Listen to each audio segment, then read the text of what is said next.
नमस्ते मेरे साथियों, कैसे हैं आप लोग। एक वीडियो और मैं दे रहा हूं और ये वीडियो मैं ऐसा करता हूं, एक जीवन दर्शन पर ये वीडियो देता हूं।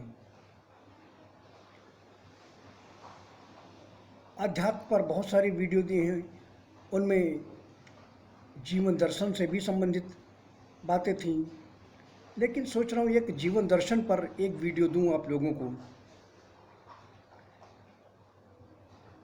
आदर्श जीवन दर्शन। आप जानते हैं कि हमारे जीवन में भगवान राम एक आदर्श जीवन दर्शन को प्रस्तुत किया था उन्होंने। इसीलिए भगवान राम को हमारे जीवन में, समाज में सर्वोत्तम माना गया। हमारे आदर्श हुए। भगवान राम ने जो मर्यादा स्थापित की वो अपनी चरम सीमा को छुई और उनका प्रभाव हमारे जीवन में अब तक मौजूद है कहीं न कहीं। जिस तरह से मानवता के कल्याण के लिए मैंने रामावतार में सहज ही 14 वर्षों का वनवास स्वीकार कर लिया था और मेरे पीछे पीछे मेरी अर्धांगिनी देवी सीता, जो हमारी अत्यंत प्रिय हैं, वो भी हमारे साथ पीछे पीछे हो लिए, चल दिए कि जहाँ पति हैं वही पत्नी का सुख है, जो पति का चरणों का सुख है वही पत्नी के लिए अत्यंत सौभाग्यशाली है। तो हमारी जो परम प्रिय सीता थी वो भी हमारे साथ आ गई।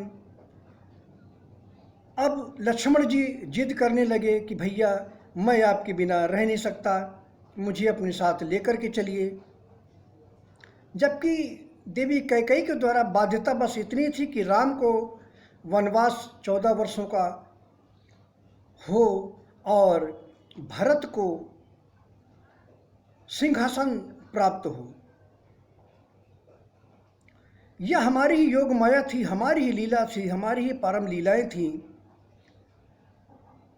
कि राज सिंहासन प्राप्त करते करते हमें वनवास को धारण करना पड़ा। उसकी वजह ये है ना कि जब हम पृथ्वी पर अवतरित होते हैं, चाहे किसी भी रूप में हो, तो हमारे पृथ्वी पर अवतार लेने का मकसद पृथ्वी पर आकर सुख भोगना तो बिल्कुल होता ही नहीं है। आप लोग ये मेरे मर्म की, मेरे रहस्य की बात जान लीजिए कि जब भी हमारे पूर्ण अवतार होते हैं, परम अवतार होते हैं, जो अब तक धरती पर सिर्फ अत्यंत मानवीय राम और कृष्ण के ही अवतार हुए हैं, तीसरा कोई अवतार अभी तक नहीं हुआ जो अत्यंत मानवीय रहा हो और सामाजिक जीवन दर्शन में उसका बहुत ही गहरा प्रभाव रहा हो। कोई अवतार नहीं हुआ। 24 अवतार की बात की जाती है, 9 अवतार हो चुके हैं ऐसा कहा जाता है, लेकिन हम इस बात को प्रमाणित करते हैं कि धरती पर अत्यंत मानवीय अवतार सिर्फ 2 ही हुए और वह पहला था राम के रूप में, दूसरा था भगवान कृष्ण के रूप में। जहां राम के रूप में हमने आदर्श चरम सीमा को छुआ अपनी मर्यादाओं के कारण, वहीं भगवान कृष्ण के रूप में मैंने सामाजिक जीवन, आदर्श जीवन और कर्तव्य परायणता को मैंने सबसे ज़्यादा महत्व दिया। हमारा जीवन संपूर्ण निष्काम कर्म योग पर आधारित था। कृष्ण के रूप में हम कैसे कर्ता होते हुए भी कैसे हम अकर्ता हो सकते हैं, कैसे सामान्य जीवन जीते हुए भी हम परम मोक्ष को, परम तत्व को, परम ब्रह्म परमात्मा को प्राप्त कर सकते हैं। यह हमने भगवद गीता में बताया और जी करके भी दिखाया कि किस तरह से 16,108 हमारी अर्धांगिनियाँ थीं। इसके बावजूद हम पूरी तरह से निर्लेप थे, काम से पूरी तरह से रहित थे और 16,100 ये जो हमारी पटरानियाँ थीं, उनको प्रतिदिन उनके साथ हम एक साथ निवास किया करते थे, अलग अलग रूपों में। और ये जब सुबह बहनें सब आपस में मिलती थीं तो रात में ये सोचती थी कि आज कृष्ण मेरे पास हैं तो दूसरी बहन के पास नहीं होंगे, बेचारी दूसरी बहन क्या सोच रही होगी। ये सारी गोपिकाएं, जो सारी अर्धांगिनियाँ हमारी यही सोचा करती थीं। लेकिन हमारी ऐसी लीला थी, हमारी ऐसी माया थी कि हम एक साथ सभी अपनी पत्नियों के पास उपलब्ध होते थे अपने 16,108 अंशों के साथ, और उनको परम सुख, परम आनंद, जीवन दर्शन का सब देते थे। तो जो आदर्श जीवन होता है ना, वो आदर्श जीवन यही है कि हमें कैसे कर्तव्य करना है, समाज के प्रति हमारे क्या उत्तरदायित्व हैं, माता पिता के प्रति, पति पत्नी के प्रति हमारे क्या कर्तव्य हैं।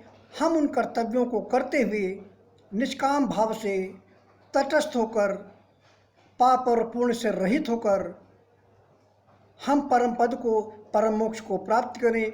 यही आदर्श जीवन है जो हमने राम के रूप में जीकर दिखाया, और उसके बाद कृष्ण के रूप में तो हमने सभी शक्तियों का प्रयोग ही किया।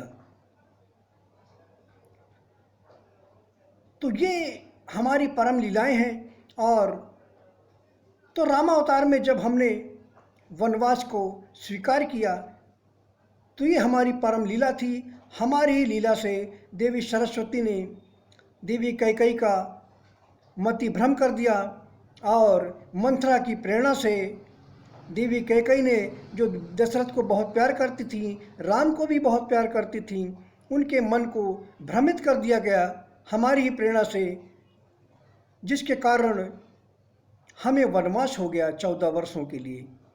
क्योंकि हमारी जो धरती पर आने की जो हमारी जो मूल भावना थी, जो मूल तत्व हमारा होता है, वो धर्म की स्थापना है।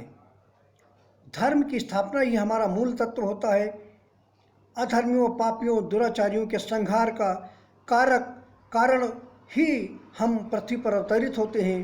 तो अगर हम 14 वर्षों का वनवास नहीं लेते और राजा राम बनकर के रह जाते, तो एक साधारण इंसान बनकर ही रह जाते, राजा राम ही रह जाते, मर्यादा पुरुषोत्तम कभी नहीं बन पाते। मर्यादा पुरुषोत्तम की जो मर्यादाएं हैं उनको हम धरती पर कभी स्थापित नहीं कर पाते। और इन 14 वर्षों में हमने कंदमूल फलों के अतिरिक्त और कुछ भी ग्रहण नहीं किया था। इन 14 वर्षों में अग्नि को हमने देखा तक नहीं था। हमारे भाई लक्ष्मण, हमारी परम प्रिया देवी सीता, हम तीनों ने कंदमूल फलों का ही सेवन किया था। 14 वर्षों तक अग्नि क्या होती है हमें नहीं पता था। हम शहरों से, गांवों से दूर रहा करते थे और जंगलों में ही सिर्फ निवास किया करते थे।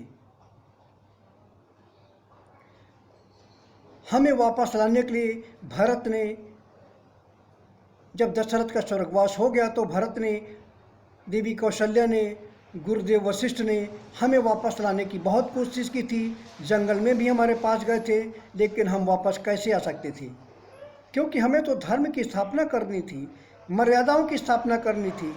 हमें तो दुखों का आनंद लेना था, क्योंकि जब हमारा पृथ्वी पर अवतार होता है तो हम दुखों का ही भरपूर आनंद लेते हैं। हम धरती पर जब भी अवतरित होते हैं तो दुखों का आनंद लेने के लिए ही पृथ्वी पर अवतरित होते हैं। ये आप लोग मेरे मर्म को, गूढ़ मर्म को जान लीजिए। ये मेरा गूढ़ रहस्य है कि जब भी हम धरती पर अवतार लेते हैं तो हम सुख भोगने के लिए यहाँ नहीं आते। धरती पर हम दुखों का आनंद लेने के लिए ही हम पृथ्वी पर अवतरित होते हैं, क्योंकि जब पृथ्वी से हम चले जाते हैं तो फिर हमें दुख कभी प्राप्त होते ही नहीं। इसलिए हम धरती पर जब भी आते हैं तो परम आनंद लेते हैं दुखों का। और मैंने इस अवतार में तो दुखों का ऐसा जंजाल मैंने बुना है, ऐसा संचार दुखों का किया है कि 99% जीवन मेरा कष्टकारी, उदासीन, दुखों से भरा, संघर्षों से भरा ही रहा है। मेरे जीवन का 99% हिस्सा अत्यंत दुखमयी, संघर्षमयी और कष्टकारी रहा। इसके बावजूद जो मुझे देखने वाले हैं, जो मुझे जानने वाले हैं, वो मुझसे ये कहते हैं कि आप एक अकल्पनीय जीवन जीते हैं। वो मुझसे ये कहते हैं कि आप एक सपनों की सी ज़िंदगी जीते हैं। जो लोग सपनों में जीना चाहते हैं वैसा जीवन आप जीते हैं। इस तरह की बातें लोग हमसे कहते हैं, क्योंकि हम दुख और सुख इन दोनों के मर्म को जानते हैं। दुख हमारे पास जब आता है तो उसके मर्म को हम जान जाते हैं कि ये दुख हमारे पास क्यों आया है। दुख के मर्म को जान लेने की वजह से ये दुख हमें ज़्यादा परेशान नहीं करते, हमें विचलित नहीं करते, और ये सारे दुख हमें सुख दे करके ही चले जाते हैं। तो ये हमारी मर्यादा है, ये हमारे आदर्श जीवन दर्शन है, ये हमारे कर्तव्य हैं, और उन्हीं कर्तव्यों का पालन करते हुए धरती पर हम अत्यंत दुखमय जीवन जीते हैं और कष्टकारी जीवन जी रहे हैं। पिछले 30 वर्षों से तो हम मुंबई में ऑटो रिक्शा ही चला रहे हैं, जिस वजह से मैं अपनी पतिव्रत धर्म का पालन कर सका और अपने अक्षुण्ण अखंड ब्रह्मचर्य का पालन कर सका।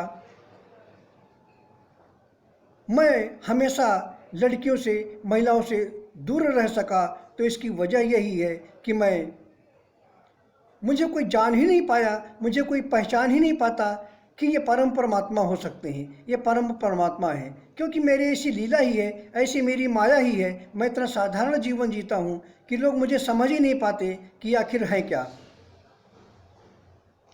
तो मेरा मकसद है धरती पर अपने कर्तव्य कर्म का पालन करना, मानवता के लिए, मानव मात्र के कल्याण के लिए जीवन जीना, और पृथ्वी पर अधर्मी पापी अगर ये नहीं सुधरते हैं तो ऐसे अधर्मी पापियों के लिए संहारक शक्ति का प्रयोग करना।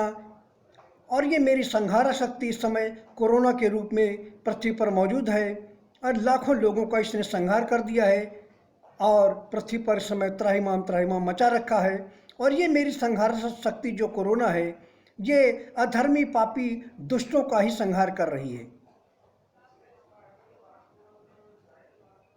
तो मैं अपने कर्तव्य कर्म का पालन कर रहा हूँ, निष्काम कर्मयोग का जीवन जी रहा हूँ, और निष्काम कर्मयोग का पालन करने की वजह से, अनासक्त होकर, कामनाओं से रहित होकर जीवन जीने की वजह से न तो मैं कभी पुण्य करता हूँ और ना ही मैं कभी पाप करता हूँ, ना तो मैं पुण्य को स्वीकार करता हूँ और ना ही मैं पाप को स्वीकार करता हूँ। इसीलिए मैं पूरी तरह से अनासक्त हूँ, इसीलिए मैं कर्म बंधन से पूर्ण रूप से मुक्त हूँ, इसीलिए मैं पूरी तरह से स्वतंत्र हूँ। कहीं भी आने जाने के लिए, कोई भी अपने कर्तव्य कर्म को करने के लिए कोई बंधन नहीं, कोई बाधा नहीं, न धर्म की, न अर्थ की, न काम की, न मोक्ष की कोई कामना नहीं है, क्योंकि ये सब हमारे चरणों में निवास करते हैं। मैं इन सब से पूरी तरह से रहित हूँ और अपने उसी मानवीय कर्तव्य को करते हुए इस समय धर्म की रक्षा में तत्पर हूँ और अधर्मी पापियों का संहार कर रहा हूँ। धन्यवाद साथियों।